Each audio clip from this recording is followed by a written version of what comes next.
Hey, episode 26 of RBTV. Andy Preston kindly agreed to come on the podcast and talk to me all about his reasonings for going up for election to be the next mayor of Middlesbrough. It was a nice chat, as cards on the table. I'd previously done a little bit of work for Andy, so I knew him a little bit anyway, which always helps because you're not kind of going in cold. He is inherent, he's a nice dude, so I didn't want to paxman him. I didn't want to piss him off. I didn't want to go at him with loads of in an aggressive way. I wanted a genuine conversation with him, and I think that's what I got. Once you kind of break down the barriers with anyone after talking to them for 10 minutes, you tend to get that anyway. So I asked him some questions about that post on social media and my thoughts on it, what his takes on it were. Should we all be a bit more responsible with our social media? And what can he do if he's mayor? What's his thing? So yeah. Anyway, hope you enjoy it. RBTV 26. So hi Andy, thanks for taking the time out to come on the podcast. How are you? I'm great, thank you. Nice to be here. Bit of a crazy. This is probably your first day of post announcement and craziness. So how's it been going? Did your phone stop yesterday at all? My phone rang a lot, and last night I got home maybe about 7 o'clock, and I was sat there and I was trying to catch up on loads of messages, and my wife was telling me about something, and I'm getting Facebook messages and emails, and my phone's binging, and LinkedIn and all of this stuff, and it was very difficult. And actually, for a minute, I thought, wow, I'm really busy and I'm really important. But the truth is that everyone who's messaging me pretty much knows me, and the challenge for me now is actually to reach the people who don't know me, and tell them about myself, tell them what I stand for, what I believe in, what I think I can do. And because it's very easy when you're getting messages from people who are supporters and friends, to think that's how the public feels, and it's not. It's not. It's an echo chamber, right? It's just reinforcing what you already know. Beliefs. So that's my mission, is to get out and meet as many community groups. I'm aware that we've got off topic a bit. I'm not really answering your question. It's fine. But my phone didn't stop. No, it was a very busy night. But I'll tell you what I did do. I'm doing a challenge at the moment. All right. This is the challenge, and it's very hard to stick to it. It's a press-up challenge. All right. I'm doing it with a fellow called Philip Lunn, who lives down near Harrogate, and we committed to doing this. So on the 1st of January, you do one press-up. Right. Great. Easy. 10th of January, 10 press-ups. Right. And so on. Right. So the first couple of weeks, all fine. So now we're at something like the 88th day of the year. So it's 88 press-ups. Now you don't have to do them all in a one. Right. So you can do 3 lots of 30 or something like that. So it's not too bad. But what happens is some days you forget. So the next day you're doing like 180. All right. Or 230. So you have to do it. So it's getting harder and harder and harder. So I've done a quarter of the year pretty much so far. I'm proud of myself for sticking with it. But it's quite hard. But he may well text me. He texts me like every other day. You're doing it. You're sticking with the program. So we're like motivating each other. So that's a big thing in my life at the moment. And I'm also training. So I've got time to do that. I did that. I did 30 press-ups this morning. I tried to amuse my youngest lad. My wife was driving him off to school at like 8. Don't know what time that was. Actually, probably about 20 to 8, 10 to 8. So in my in my dressing gown, I did 30 press-ups. At the back doorstep, just as they drove off, to sort of try and make him laugh. So I've got 30 out of the way. Okay, wicked. Do you find that I exercise a lot, I train a lot, I do some martial arts and stuff, and for me it's an amazing mental release, escape, relaxation, even just 10 minutes of if doing 30 press-ups. Do you find it kind of helps your head a lot? And I'm training for a marathon. I do one marathon every year. And that's the way I keep fit, Rick. Yeah. I'm one of these people. I can be a little bit busy, and that means I can put things off and not do them. Yeah. So if I said I was going to get fit, what I would do is, if I'm busy tonight, I think, oh, I'll get fit tomorrow. Yeah. You know what I mean? Then tomorrow it rains, or I won't go for a run because it's raining. Yeah. So I do a marathon, and I set a line in the sand and said, right, I'm doing the Edinburgh Marathon, 26th of May. Therefore. And I've told you now, and you'll probably remember that. So when I bump into you in 10 days, you'll say, how's the training going? Yeah. I'm like, if I haven't done it, I'm thinking, oh no.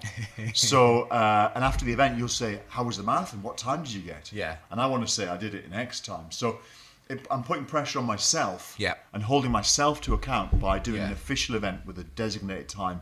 So I'm doing the Edinburgh Marathon. So on Sunday morning, I did 14 and a half miles. Wow.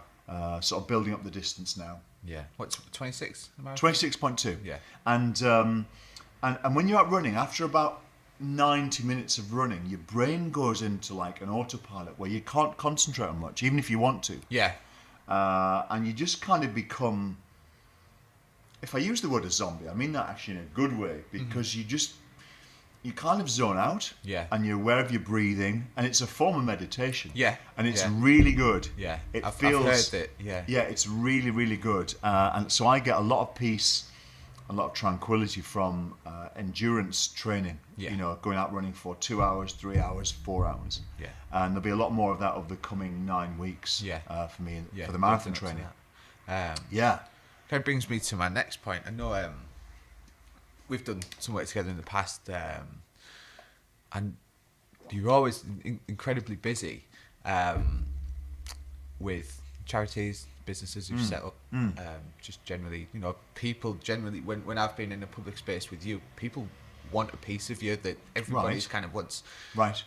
So on top of all that, you decided to run for mayor as well. Yeah. The question is, why? Why? It's a good question, and it's a good question because it wasn't 100% clear that I should do it. Okay. Is it the right thing for my family? Yeah. I'm not sure. There's a couple of bits on that I'd like to touch on later, but Yeah. fine. Yeah. So I'll try and be clearer. It was a tough decision. I did it because I really believe that I can make a difference. Okay. I am definitely not Superman. I'm definitely not a saint, but I do have a range of skills Yeah. that I think are quite unusual to have in one person. Yeah. I am very compassionate. I am also very focused on results. I have a range of business skills. I think I'm not a bad speaker. I think I'm good at marketing. I'm good at meeting people. I understand money and investment. Yeah. And I believe that I can bring all of those things together and work with some of the brilliant businesses in Middlesbrough, work with some of the great community groups, and bring out the best and attract money and make great things happen. Yeah. And can I change the world? Absolutely not. But can I help Middlesbrough get back on track and do great things? Yeah. I really believe I can, and I will do everything I can to make it happen. Yeah. Yeah. And initially, I guess when you were younger, you spent a lot of time working in lots of different places all around the world, and you still kind of came back to Teesside and came back to Middlesbrough. Yeah. Any particular reason why? I mean, everybody likes it for lots of different reasons, but lots of people leave and don't come back. Yeah. I mean, I got to a point where I was. So I travelled the world on business, but I only really lived in London. I mean, I was for example, I was a very frequent visitor to New York. Yeah. And oversaw a business based there. But London became my home, and I liked that. But I wanted to have a base here, and then when I actually got really close to getting married and starting a family, I was very fortunate. I could decide like, where do I want to build my life and my family's life? Yeah. And I literally, I'm very lucky. I could have gone anywhere. You know, I could have said, right, we're going to Sydney or Saigon or Swansea. Yeah. Stoke-on-Trent. Yeah. God bless Stoke-on-Trent. I'm sorry if you're from Stoke-on-Trent. But I could have gone anywhere. Yeah. And I decided that the right thing, the best thing for me and my family was to go where I knew people, where I had loved ones and relatives, and the scenery was familiar. And I love this place. I love Teesside. Yeah.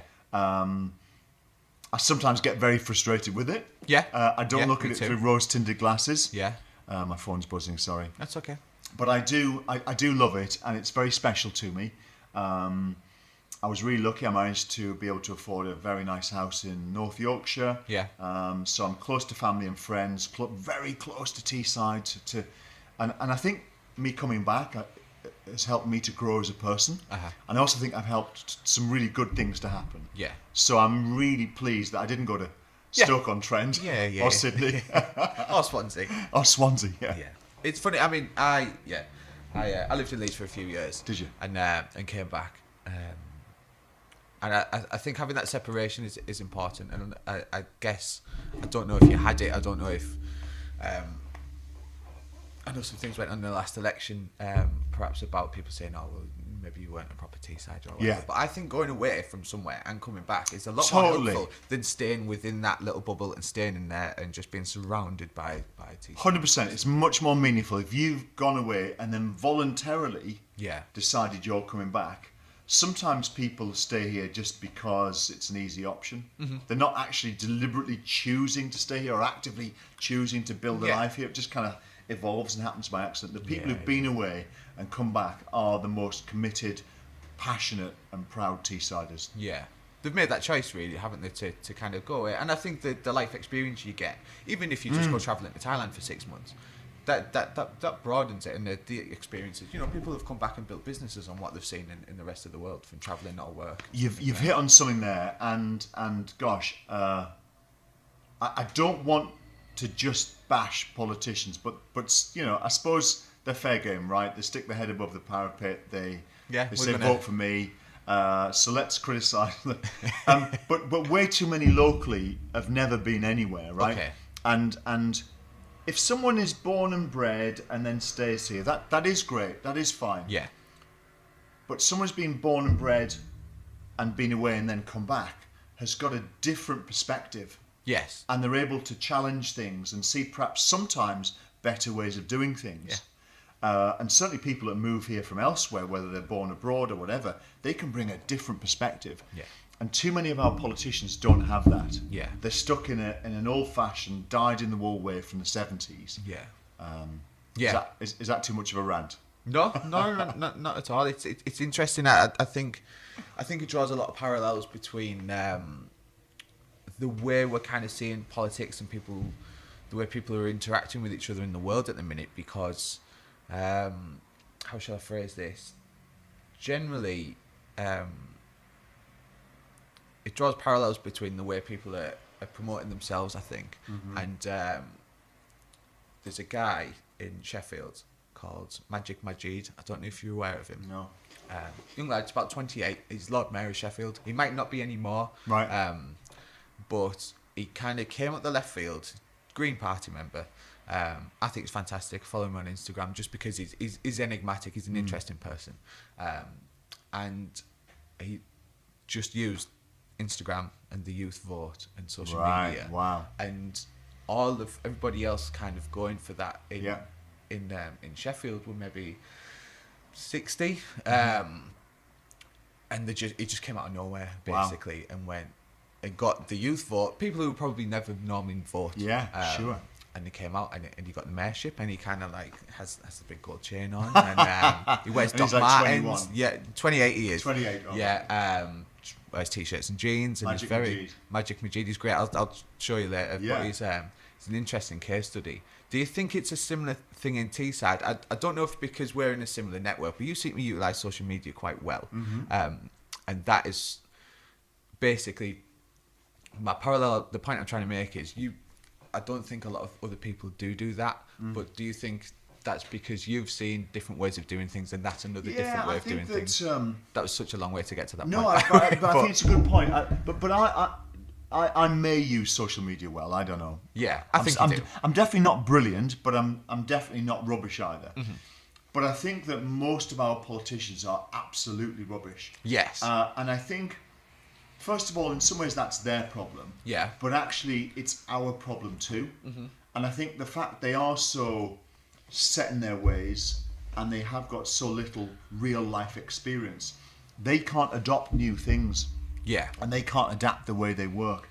And we need people that are out there on social media talking about what they believe in, talking about their passions, sharing ideas, sharing compassion and good wishes. And we need a lot more of that. And I think the fact we haven't got a lot more of that in our politicians tells us and backs us with what we were just saying, is that too many of them are like, born and bred here, stay here, and don't actually go out and see the way the world works. Don't pick up on new things. Yeah. And I'm talking like social media, like it was invented last week, and of course it wasn't. You know, Yeah. it's been around for years and years and years. Yeah. But it's gone like that. It wasn't always up here, which it is now. It's, that's right. I mean, and I see there's a local politician there's very little on social media. Okay. And occasionally steps in and says something nasty about me, and right. that's fine. Yeah. But what's interesting, it's not even them doing it anyway. It's one of their paid employees actually tweeting and Facebooking about me. Yeah. But everyone should have that skill. It's a life skill. To me, it's like learning to ride a bike or learn to swim. It's something you should learn at school and be good at. Yeah, if you're going to be in politics as well. I think it's interesting though, because it can be, you know, with great power comes great responsibility, I guess, and it can be quite dangerous. I think dangerous is the right term. I think, I initially messaged you the Facebook status that you posted that got a lot of hate. You know, I think it was a statement you said. You know, the far right kind of took it their way, and the far left kind of took it their way. Yeah. Did you anticipate it to kind of catch fire the way it did? I definitely knew it was a sensitive subject. Okay. And I definitely knew that some people were going to take it the wrong way. Right. I didn't know how many, and I wrote it, and I rewrote it. Yeah. And I rewrote it. Yeah. And I kept changing it and changing words. Is that the right word? And is that the right word? Shall I cut that sentence out? And I deliberately missed out information that had been given to me and things that people had said to me, because I thought that might just inflame people too much. Okay. So I truthfully tried to present a level-headed raising of a difficult issue. Okay.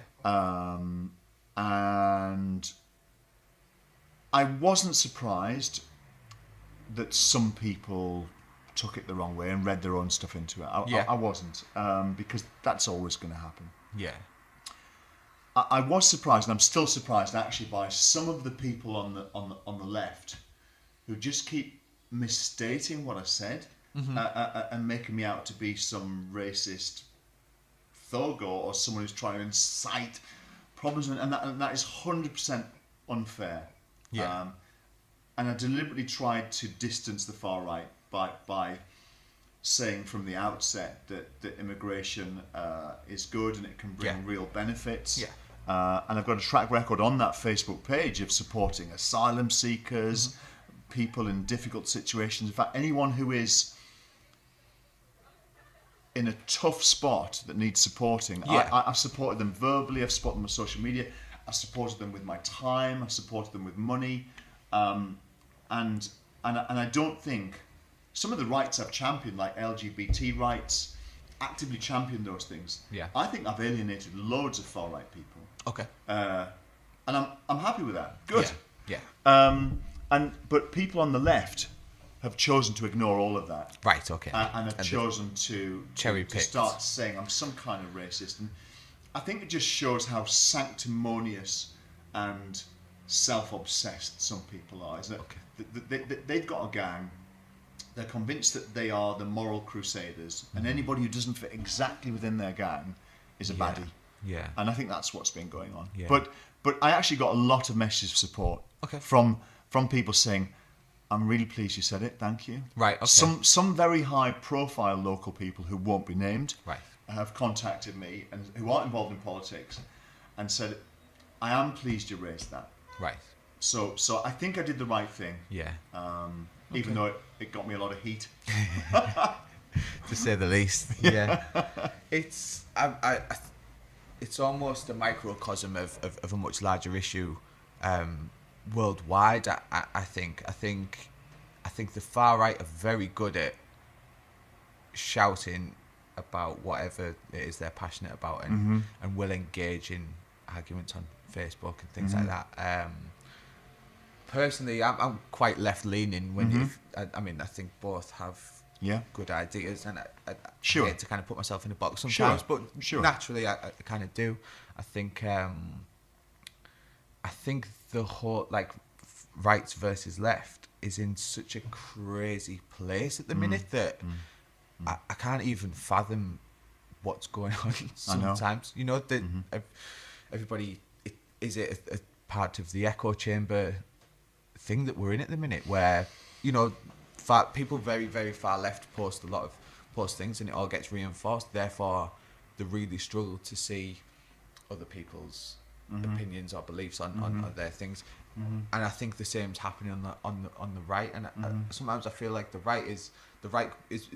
far right, is born out of frustration a lot of the times. Yeah. And I think frustration and fear. Yeah, and it turns into anger, and then that gets reinforced, and I just think we're in a crazy spot at the minute, and I personally, I have no idea how to go about it. I don't really engage with people on Facebook when I see them arguing, because I know it's not healthy, it's not good for my mental health. I'd rather go outside and take a walk my dogs, and think about the initial issue that's being argued about. And sometimes I wish I could kind of get every single person that wrote in those comments and go, let's have a chat about it. Let's figure out where your frustration is. Nobody's got the time, unfortunately. I think in my life, Rick, and obviously I'm older than you, but I don't remember an era where the far left and the far right was so strong. Yeah.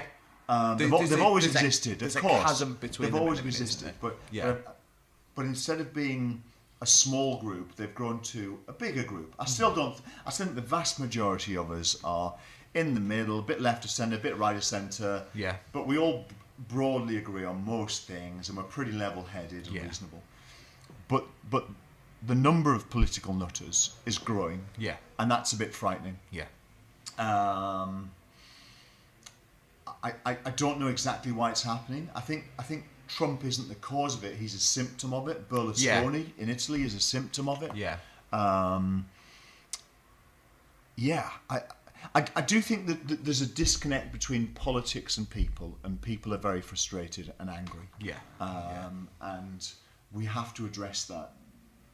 To bring it back to myself, I mean, one of the things, if I'm elected as mayor of Middlesbrough, what I will do is take politics to the people. Yeah. Not lectures, not talk of ideology. Yeah. We're going to say, this is what we're doing, this is why we're doing it. What do you think? Okay. And I think that's so important. Yeah.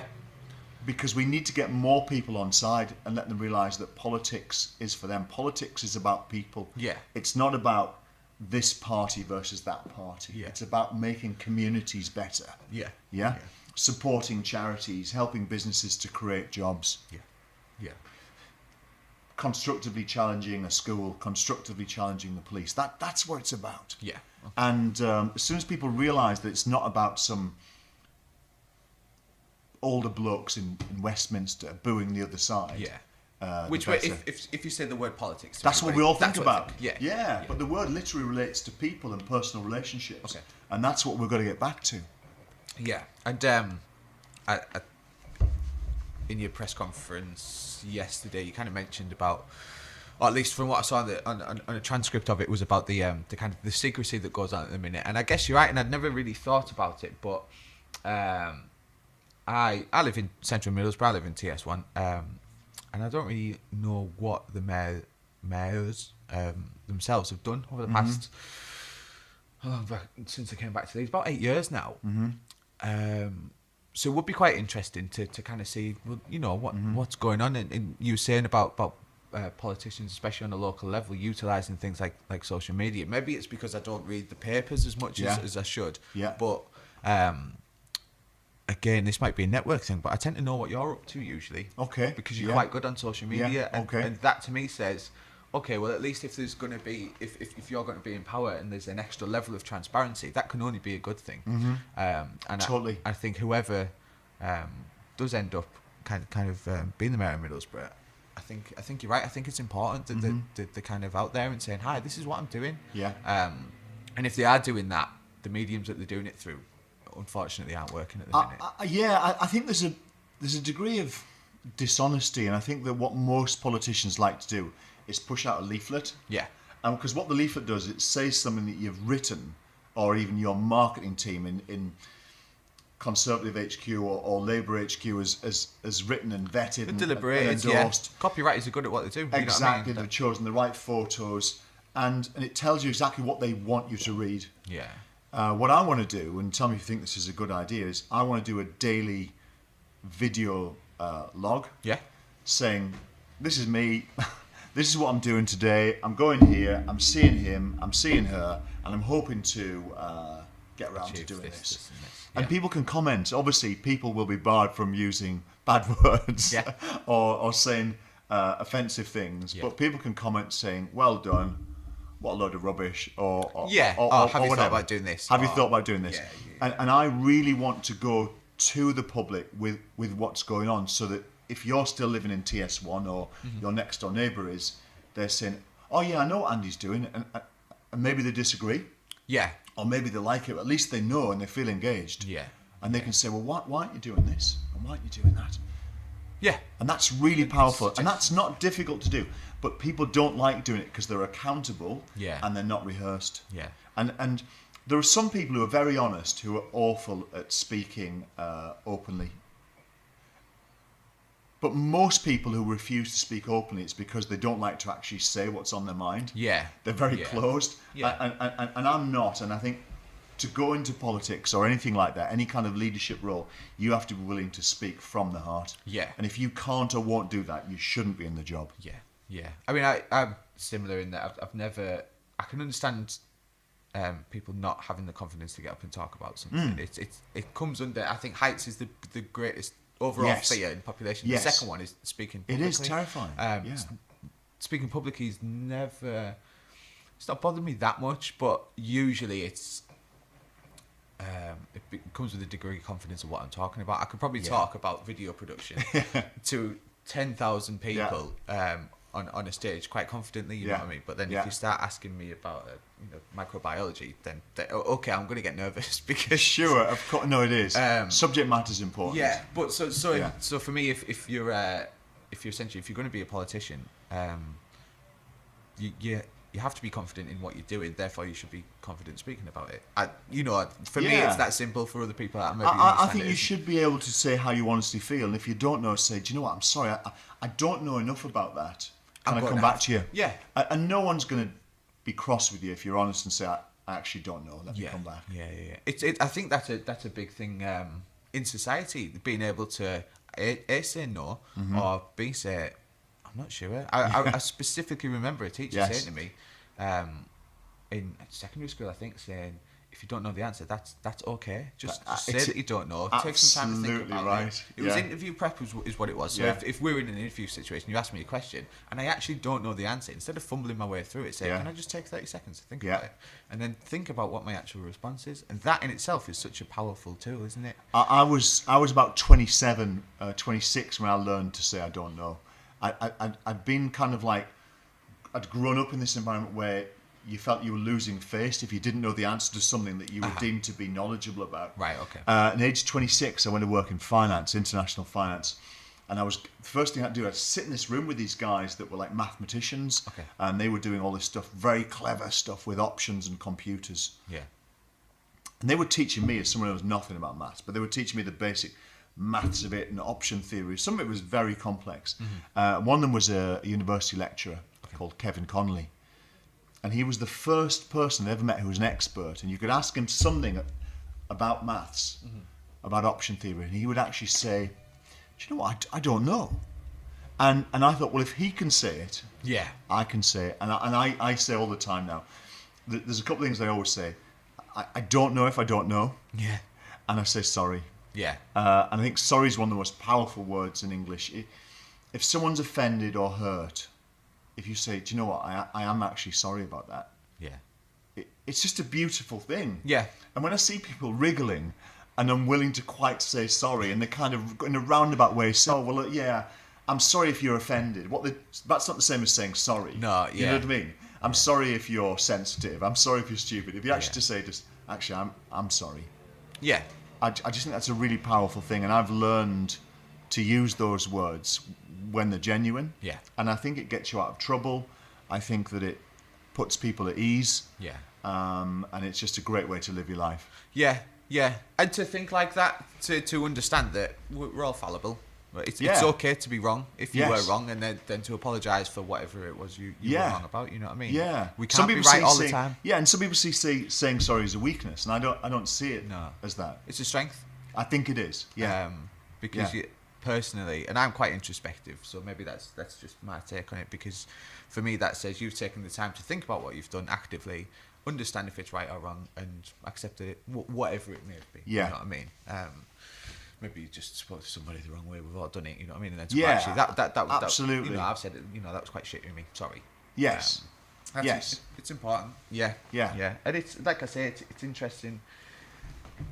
If all goes well on May the 2nd, it will be interesting to see that play out. Because, like I said, me personally, I've never really had the open door to what's going on. And like I say, if it does swing the other way, there's a part of me thinking, right, well, I feel like maybe I should email these people and say, hiya, can you know that thing Andy was on about? Can you do that, please? Because we'd all like to know what you are actually doing behind closed doors. Yeah.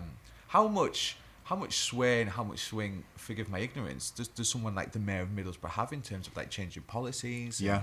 So some things there's a lot of power, other things there is less or even sometimes no power. Yeah. So for example, right now I'm talking a lot about crime and safer streets, and it's a big issue. It's a big issue, and the mayor himself doesn't have any direct responsibility over policing or police policy. Yeah. So some people say to me, well, what are you talking about? You've got no power. Yeah. But the mayor is a figurehead, is a focal point, can be a crusader for change. Yeah. And the mayor's job is to fight for change. So, for example, in Middlesbrough, we have a very high crime rate. Yeah. Statistically. It is higher than Newcastle, it's higher than Leeds, it's higher than Sunderland, it's higher than Liverpool, it's higher than almost everywhere else. Okay. Now, the reasons for that are complex. Fixing that definitely isn't easy. And yes, we've got great bobbies and back office staff who work very hard. Yeah. But at the same time, the management of the police force need challenging. Okay. They need to be told, this isn't good enough. Yeah. We shouldn't have a much higher crime rate than Leeds, Liverpool, Sunderland, Newcastle. You need to do something. What is your plan? And we're going to set you a target. Okay. Now, they're not getting that because of the politics involved. Right. But the mayor's job, as I see it, is to stand up and do that. Okay. And to challenge. You know, we all work well and we all work better when we're challenged. Yeah, of course, yeah. You know, we probably all can... people in business, even some of the top chief execs, they have a mentor. Mm-hmm. They have someone who's calling them and saying, have you done this? Have you done that? Have you thought of doing it this way? Yeah. And very few people can do an amazing job if they're just left to get on with it. Yeah, okay. And people need that constructive challenge. I definitely need it. Yeah. I need people to say to me, that wasn't very good. You need to do that better. What's your plan for this? What are you doing tomorrow? Okay. And with Cleveland Police, and again, I stress, I'm supportive of the police. I'm a huge champion of the police. It's not a criticism of the police force, but the political system we've got means that the chief of police isn't challenged by the political establishment. Right. Okay. And that's why Cleveland Police is the third highest crime rate in England and Wales. And that's why Middlesbrough's got a much higher crime rate than it should have. And that costs hundreds of millions a year. I can imagine. Do you think that crime can just be solved by a stronger... I think crime is as much a police issue as it is an economic issue, and I think maybe the reason we have more crime in than places with a higher population is because there's less money in the area. I think resources. If you're talking about resources, No, for I'm the police, talking about not the money in the police pot that Yeah. they use. I'm talking about generally in the general public. I'm confident you're right. I believe that if you compare our crime rates to, if you ranked all the high crime places, you would find a reasonable relationship between how affluent a place is, and the level of crime. Yeah. It isn't as simple as pushing up the wages and crime will drop. But there is definitely the case that if you're brought up in a nice household, in a nice environment, you are far more likely to commit crime. And you're far more likely to go on to lead a successful, productive life. Yeah. And that needs changing. The causes of crime are complex, and that's one of them. Yeah. Poverty is one of them. And we need to address that. Yeah. But at the same time, we can't not blame criminals when they do bad things. Okay. We have to arrest them if appropriate. appropriate, Totally. lock them up. But we absolutely need to deal with the causes of crime. We need to be in schools, making sure they're getting a great education, that they're growing in confidence, that people learn to be resilient. Yeah. I know you and I have talked about that before with meditation and things like that. Yeah. Resilience is really important. Fighting crime is tough, but the first step to me is constructively challenging the management of the police force. Okay. Yeah. No, that makes sense. I think that's probably about everything question-wise from me. Is there any other particular things you wanted to kind of push on to? Anything you kind of really wanted to say? So tell me about you. And so this is a venture. Yeah. You know, this podcast is a venture for you. Yeah. What were your motives for doing it? I think this is episode 26. It was born out of enjoyment of other people's podcasts, and as a Teessider and being friends with lots of interesting people, lots of interesting stories, I kind of wanted to get them out there and give people that perhaps not had a platform, but an extra platform to kind of get the voice out there. What it's ended up, a byproduct of that is I've kind of ended up championing Teessiders just naturally, which is a nice thing to do. And also I know the technology inside out, so it was kind of like I kind of had the skills to put a podcast out. So I thought, well, why not use them? I don't mind talking. I'm interested in people. Let's combine all of those things. So that's kind of why I do it. And I guess one of the reasons I wanted you're an interesting person. I think you've got a lot to say. Right. May I talk too much? No. And I think it was a way of an audience that perhaps might not be savvy as to what you're up to maybe having a listen to you and seeing what you're about. So another question for you. Yeah. So you live in TS1. Whereabouts? Linthorpe Road, just off Linthorpe Road. Whereabouts? Centre. Do you know where the Forbes building? Yeah. Just not far behind there. Okay. So what would you like to see happen? In and around your streets or the whole of Central Middlesbrough. Can you think of a couple of things or one thing that you think would be really beneficial that wouldn't necessarily cost huge amounts of money? The number one issue we've had, and this is something that I wasn't sure if I was going to talk about it, but in the interest of transparency, I guess I will. I live with my partner, Lottie, and where we live, there's kind of like a cross section between. I can't think what the park's called. Not Albert Park, the other one, slightly smaller one. She's had her car broken into quite a few times. Windows smashed, wing mirrors punched off by kids. We've chased them sometimes. Sometimes it's been during the night. We've now got CCTV set up. There is CCTV there. The police have been great in terms of doing what they're doing. And coming from somebody that, as a 13, 14-year-old, was someone that used to hang out on streets because I didn't really have much to do. But we used to skateboard, so I feel like it was slightly productive. I don't know what to do about, I guess you'd just call them disparaged teenagers that are causing destruction to property in and around that area.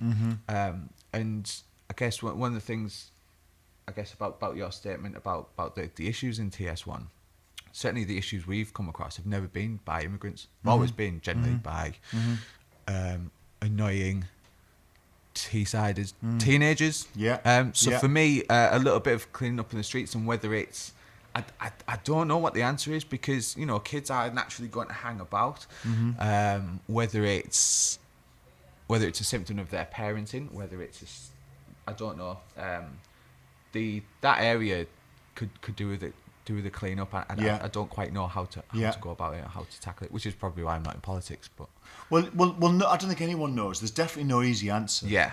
Anyone who says they've got an easy answer to things like this is a fantasy. Yes. You just do like that. a Donald Trump. Just lock them up. Yeah. There isn't an easy answer. I think you said something which is absolutely right, and I need to be crystal clear: is that the vast majority of crime in Middlesbrough is caused by people who are born and bred here. Yeah. And anyone who says otherwise is completely wrong. Yeah. There is a massive issue with young people in parts of central Middlesbrough causing problems. And my sister-in-law's in the last 10 days, twice had her wing mirrors knocked off in the TS1. And is that the worst crime in the world? No. But does that cost her money? Yes. Does it cost all of us money through insurance premiums? Yes. Does it cost money logging it with the police? Yes. Yeah. Is it distressing? Does it actually deter her or other people from going into central Middlesbrough sometimes? Yes. Yeah. So the cost of that is huge. Finding a simple answer isn't going to happen. But you hit on something. The first thing we need to do is clean up the streets. Yeah. The dirtier and messier a place is, the more people think they can behave the way they want. Right. And you feel very differently walking into a tidy room, a tidy street, going to a new place if it's pristine. Yeah. If it's a mess, people start to exhibit all kinds of behaviour. Yeah. And there's probably 20 things we need to do, but the first thing we need to do is clean up the streets so they look good. Yeah. And start to bully and harass people who drop rubbish and cause rubbish. Yeah, it's wherever they're from. The biggest bugbear of mine is littering. It drives me to the point where I'll pick something up and shout at someone and say, "Look." Totally. I promise you that it's not just bad news because it looks awful. I think it actually slowly starts to generate bad behaviour. Yeah. And once you start to get that and people don't challenge it, I think the place is a mess anyway. All kinds of stuff gets tolerated. Yeah. So we need almost like a fresh start and a deep clean. Yeah. But the council doesn't have a lot of money. Yeah. So it's going to need some volunteers to go out. Yeah. And I think ward by ward, street by street, I really believe we can do it. Yeah. That's great. And it's just step by step by step, but we can do it. Yeah. But a lot of people have given up. Yeah. A lot of people have given up. I can see that. And we need to win that back. And I don't think winning the people back is going to be hard. Yeah. And getting the first step going, I think we can do it. Yeah. Cool. I'm on board. And it's funny, the slight tangent.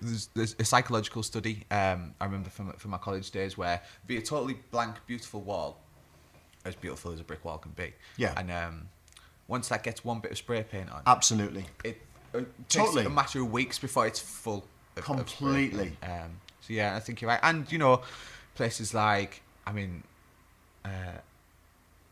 spent a lot of time in Leamington Spa when I was in my 20s, and that is beautiful. Yeah. And it's clean. Yeah. And that makes you think, oh, I'm in quite a nice spot. And the other thing is, somewhere like Singapore, where if you spit chewing gum on the floor, you get locked up. Yeah, that's right. Absolutely. Maybe we we try that. Maybe not. But yeah, no. What I'm saying is, there's plenty of evidence to back up what you're saying. So I'm on board. I agree. It's quite nice, interesting being on the spot there on my own. I appreciate it. Cool. All right. We'll wrap it up there. Cheers, Rick. Thank you very much. Good to see you I do again. appreciate it. All Cheers. right. Cool. Thanks.